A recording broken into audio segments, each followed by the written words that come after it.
भाजपा का हमेशा से वादा रहा था कि भाई हम हर साल 2 करोड़ नौकरियां देंगे। 2024 में ना नौकरी की बात होती है, ना तरक्की की बात होती है, ना रोजगार की बात होती है, ना सुरक्षा की बात होती है, तो सिर्फ मंदिर, मस्जिद और धर्म की। ना धर्म ने कभी किसी का पेट भरा है, ना कभी भर पाएगा। सभी बड़े छोटे नेता ये लाइन बहुत बखूबी रट के आप सबके बीच में बोलते हैं कि आज बीजेपी की सरकार ने 80 करोड़ से ज्यादा देशवासियों को मुफ्त में राशन देने की स्कीम चलाई है।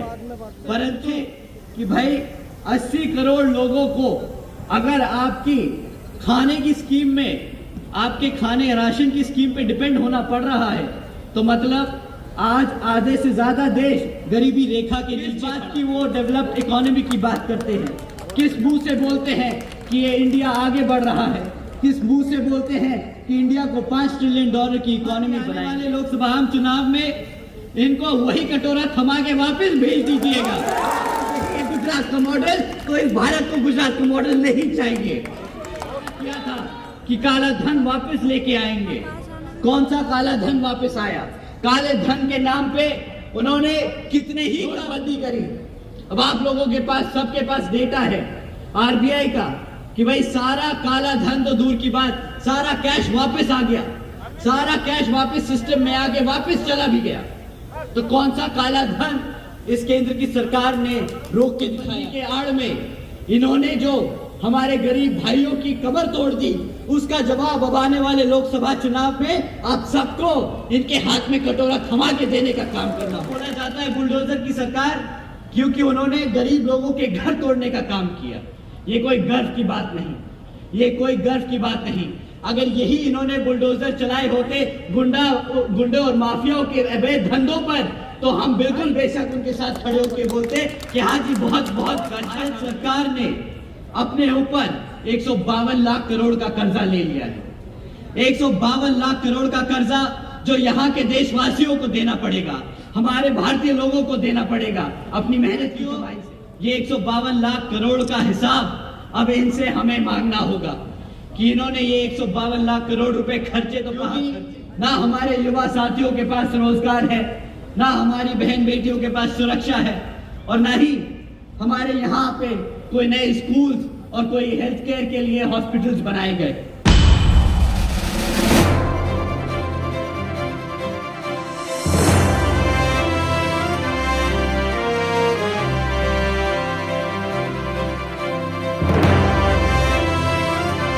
वोट देती है, ये बनाने वाले लोग हैं। और बहुजन समाज पार्टी की नेता बहन कुमारी नायक जी मिलाने वाली नेता है, इसलिए मिला के हम लोग वोट देना चाहिए और कोई समाज में भाईचारा रहना चाहिए। मैं ज्यादा न कह के आपको मैं यहीं से, लेकिन मैं अपने बीच में हमारे जो राष्ट्रीय कोऑर्डिनेटर है आकाश जी से मैं गुजारिश के साथ कहना चाहता हूँ कि आए इन सभी लोगों को सम्मिलित करने का काम करें। माननीय आकाश आनंद जी हमारे बीच में, मैं उनसे गुजारिश करूंगा आकाश आनंद जी आ जाए। जोरदार ताली बजाकर स्वागत करें।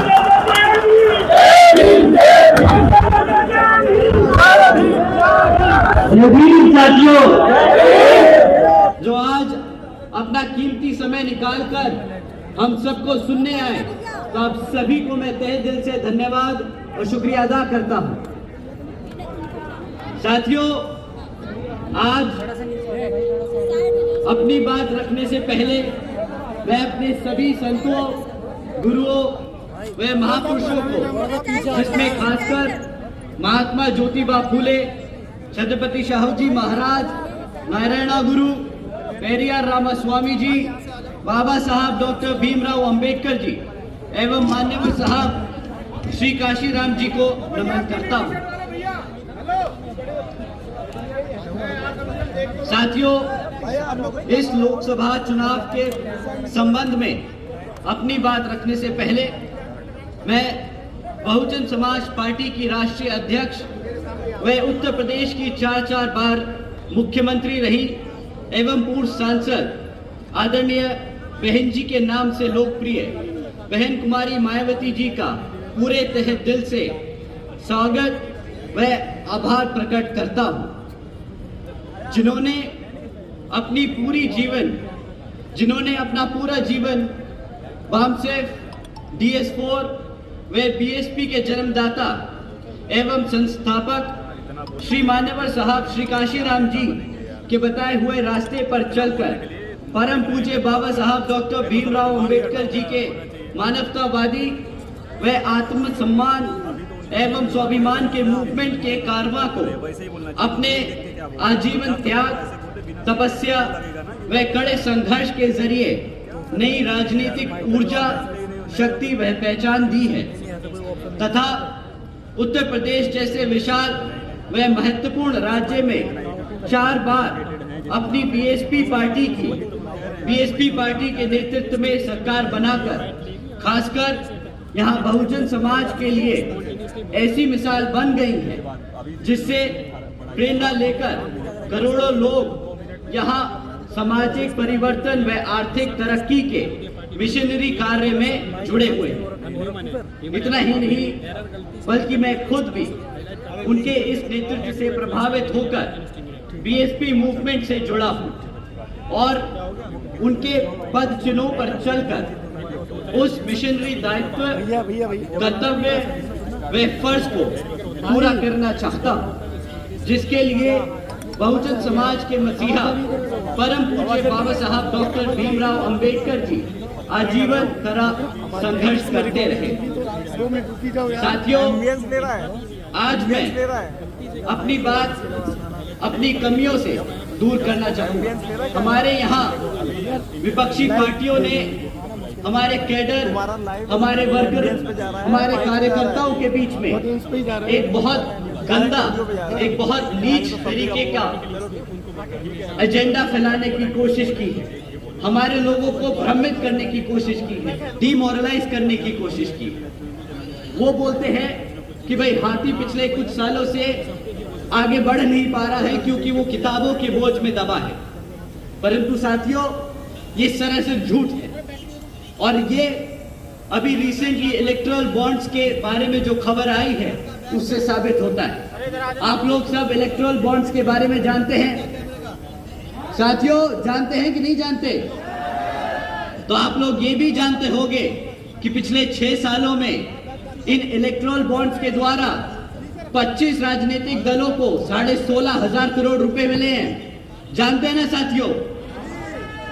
परंतु इन 25 राजनीतिक दलों में एक पार्टी का नाम नहीं था। आप जानते हैं कौन सी पार्टी है जिसको, जब आप ये सब बखूबी जानते हैं कि बीएसपी ने आज तक एक भी रुपया किसी पूंजीवादी या कंपनी से पैसा नहीं लिया है, तो कैसे बोल सकते हैं कि हाथी पे किताबों का बोझ है? हाथी पे किताबों का बोझ नहीं, वो अपना कार्यकर्ता उस किताब को अपना कर्तव्य समझता है ताकि वो अपने मूवमेंट को आगे चला सके। जानते हैं ना आप सब साथियों कि बीएसपी ना कभी किसी पूंजीवादी के पैसों से लेके अपना इलेक्शन लड़ती है और ना ही आगे कभी लड़ेगी। तो साथियों, जैसा कि आप सब जानते हैं कि ये जो लोग बोलते हैं कि बीएसपी कार्यकर्ताओं पे बोझ डालती है, ऐसा कुछ नहीं। बीएसपी अपने लोगों के तन, मन और धन से, श्रद्धा से चलती है। साथियों, जैसा कि आप जानते हैं कि लोकसभा के आम चुनाव चल रहे हैं और इस लोकसभा चुनाव में अन्य पार्टी आप लोगों से आकर आपसे वोट मांगने का काम करेगी, परंतु इस बारी आप वोट डालने से पहले उनसे पिछले 10 साल का रिकॉर्ड जरूर मांगिएगा कि पिछले 10 सालों में जब वो सत्ता में रहे हैं तो उन्होंने आप लोगों के लिए क्या काम करके दिए। साथियों, आप जानते हैं कि बहन जी के सख्त आदेश हैं कि बीएसपी कभी मैनिफेस्टो जारी नहीं करती, बीएसपी कभी आने वाले 5 सालों के बारे में वादे नहीं करती। बीएसपी हमेशा अपने पिछले कामों को लेकर चुनावी मैदान में उतरती है और अपने सपोर्टर्स को बताती है कि किस तरह उसने अपने 5 साल के कार्यकाल में क्या क्या काम करे। तो साथियों, मैं भी आपसे दरख्वास्त करूंगा कि अब जब विपक्षी पार्टियां आप लोगों के बीच में आए और वोट मांगे तो आप उनसे पहले उनके पिछले 5 से 10 साल के कार्यकाल की रिपोर्ट कार्ड मांगिएगा। साथियों, बीजेपी की केंद्र में रही सरकार पिछले 10 साल से चल रही है और वह इस बार आप लोगों के बीच में गली मोहल्लों में घूम रही हो, परंतु उनसे कुछ मुद्दों पर आप लोगों को सवाल करने हैं। साथियों, पिछले 10 सालों में न शिक्षा पे उन्होंने कुछ काम किया, न सुरक्षा पे कुछ काम किया, न यहाँ रोजगार के लिए कुछ काम किया। अब शिक्षा की बात करें तो साथियों, हम सरकारी स्कूलों के बच्चों के सर्वे, सरकारी रिकॉर्ड्स में देखें कि आजकल 8वीं कक्षा तक के बच्चे आज अंग्रेजी के शब्द पढ़ नहीं पाते। अगर हम एजुकेशन की बात करें तो स्कूलों में, सरकारी स्कूलों में आप बच्चों से अंग्रेजी में बात करने को कहें तो बेचारे सेंटेंस नहीं बना पाते। जहां रही बात मैथ की, प्लस माइनस मल्टीप्लिकेशन डिवीजन की, तो 8वीं तक के कक्षा के बच्चे, आधे बच्चे आज बेसिक मैथ नहीं कर पाते। और आजकल आज 65% से अधिक सरकारी स्कूलों में कंप्यूटर्स तक की फैसिलिटी नहीं है। साथियों, आप सब जानते हैं कि शिक्षा कितनी महत्वपूर्ण होती है एक बच्चे का भविष्य बनाने के लिए। अगर भाजपा सरकार पिछले 10 सालों में हमारे बच्चों को शिक्षा ना दे पाई तो उसने हमारे खाली बच्चों की शिक्षा के साथ नहीं, आपके भविष्य के साथ खिलवाड़ किया। साथ ही साथ आज साथियों 10 साल में शिक्षा तो पूरी कर नहीं पाए, ना बेचारे रोजगार दे पाएंगे। आज 3 में से 1 ग्रेजुएट युवा साथी बेरोजगार घूम रहा है। सरकारी नौकरियों के नाम पर सिर्फ पेपर लीक करने की खबरें आती हैं, जहां पर अगर कोई नौकरी निकल भी जाए, तो साथियों 1-1 हजार नौकरियां निकलती हैं, वहां पे 90-90 हजार लोग अप्लाई करते हैं। एक क्लास 5 की नौकरी के लिए यहां पर पीएचडी स्कॉलर्स, इंजीनियर्स और ग्रेजुएट्स अप्लाई कर रहे हैं। साथियों, ना यहाँ पे शिक्षा का प्रबंध हुआ, ना यहाँ नौकरियां दे पाए। अब आप ये देखिए कि किस तरह वो दीमक की तरह हमारे सिस्टम को तोड़ने की कोशिश कर रहे हैं। जब आपके बच्चे पढ़ेंगे नहीं तो वो कैसे अपने पैरों पर खड़े हो पाएंगे? जब उनके पास नौकरी नहीं होगी तो कैसे वो घर में आप लोगों के पास वापस मुड़कर आप लोगों की मदद कर पाएंगे? ना नौकरी होगी, ना रिजर्वेशन होगा। साथियों, भाजपा का हमेशा से वादा रहा था कि भाई हम हर साल 2 करोड़ नौकरियां देंगे। अब 2024 में ना नौकरी की बात होती है, ना तरक्की की बात होती है, ना रोजगार की बात होती है, ना सुरक्षा की बात होती है, तो सिर्फ मंदिर, मस्जिद और धर्म की। ना धर्म ने कभी किसी का पेट भरा है, ना कभी भर पाएगा।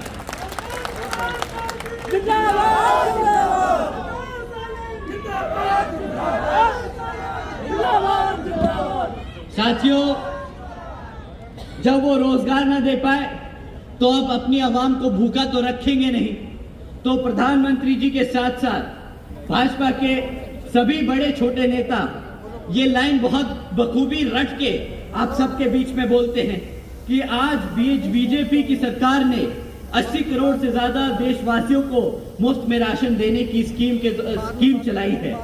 परंतु कोई इनसे पूछे कि भाई 80 करोड़ लोगों को अगर आपकी खाने की स्कीम में, आपके खाने राशन की स्कीम पे डिपेंड होना पड़ रहा है, तो मतलब आज आधे से ज्यादा देश गरीबी रेखा के नीचे खड़ा है।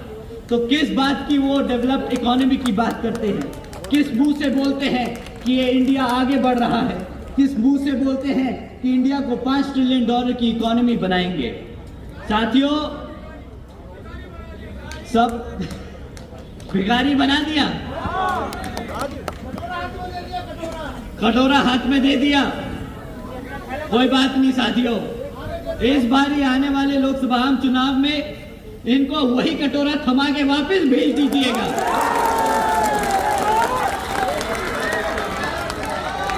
साथियों, इन्होंने आप लोगों को मुफ्त में राशन देने की स्कीम चलाई, आप जानते हैं कि इस मुफ्त राशन की लागत क्या पड़ रही है आप सब पे। साथियों, 2 लाख करोड़ रुपए ये सरकारी का पैसा, ये सरकार का पैसा मुफ्त राशन बांटने में लगा रहे हैं साथियों। और मुफ्त का राशन मिलता ही कितना है? 500 रुपया, 1000 रुपया महीना। आप लोगों को साल में 6000 रुपए का राशन देते हैं, ज्यादा 12,000 रुपए का राशन दे लेंगे, परंतु आपसे छीनते क्या है भाई? क्लास 4 और 5 की अगर नौकरी भी लग जाए तो 15 से 20,000 रुपए महीना की नौकरी लगती है। साल का आपको 2.5 लाख रुपया कमाने को मिलता है। ये 12,000 रुपए देके आपसे 2.5 लाख रुपए का चूना लगाते हैं। अगर यही है गुजरात का मॉडल, तो इस भारत को गुजरात का मॉडल नहीं चाहिए।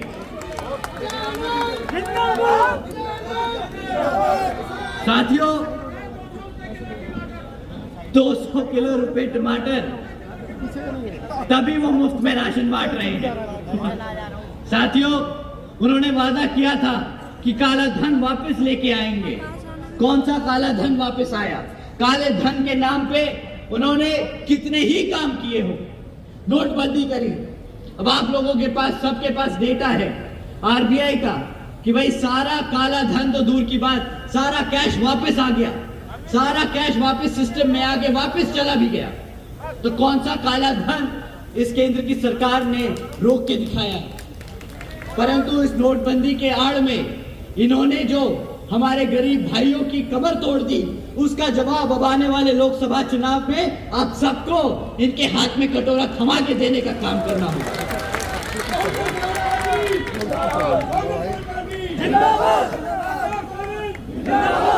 साथियों, यह तो रही केंद्र की भाजपा सरकार। अब यहाँ पे राज्य की भाजपा सरकार भी कुछ कम नहीं। वह अपने आप को बहुत गर्व महसूस करते हैं जब बोलते हैं कि जी हमारी सरकार को बुलडोजर की सरकार बोला जा रहा है। उनको बोला जाता है बुलडोजर की सरकार क्योंकि उन्होंने गरीब लोगों के घर तोड़ने का काम किया। ये कोई गर्व की बात नहीं, ये कोई गर्व की बात नहीं। अगर यही इन्होंने बुलडोजर चलाए होते गुंडे और माफियाओं के अवैध धंधों पर, तो हम बिल्कुल बेशक उनके साथ खड़े होकर बोलते कि हाँ जी बहुत बहुत अच्छा काम किया है।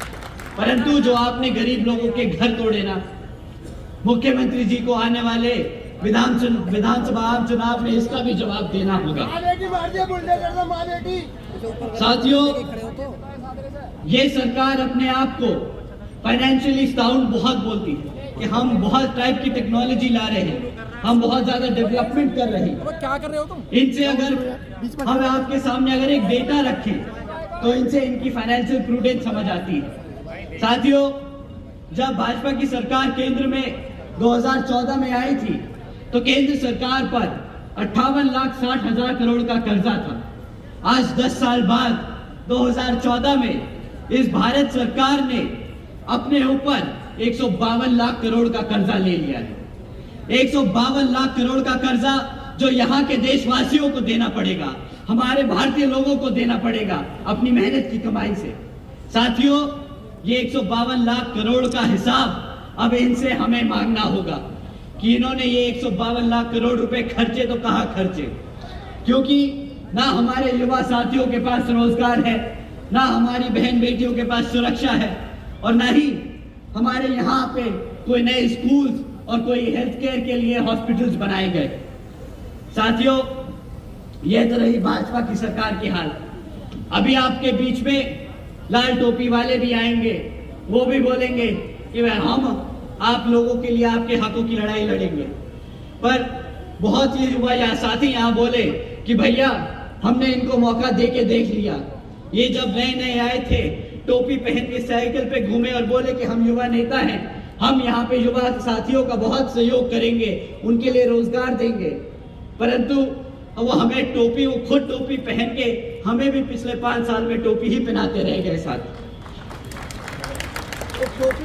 साथियों, उन्होंने एक तरफा, जिस समाज ने उनको एक तरफा वोट डाला, पिछले कुछ दिनों ने आप लोगों ने सबने देखा कि किस तरह जब इस समाज पर उत्पीड़न हुआ, जब इस समाज पर तकलीफें आई, तो किस तरह इस समाज के समाजवादी पार्टी के अध्यक्ष चुप्पी साधे बैठे रहे। साथियों, जो आपके हकों के लिए नहीं बोल सकता, जो आपके हकों के लिए नहीं लड़ सकता, वो आपके वोटों का हकदार नहीं।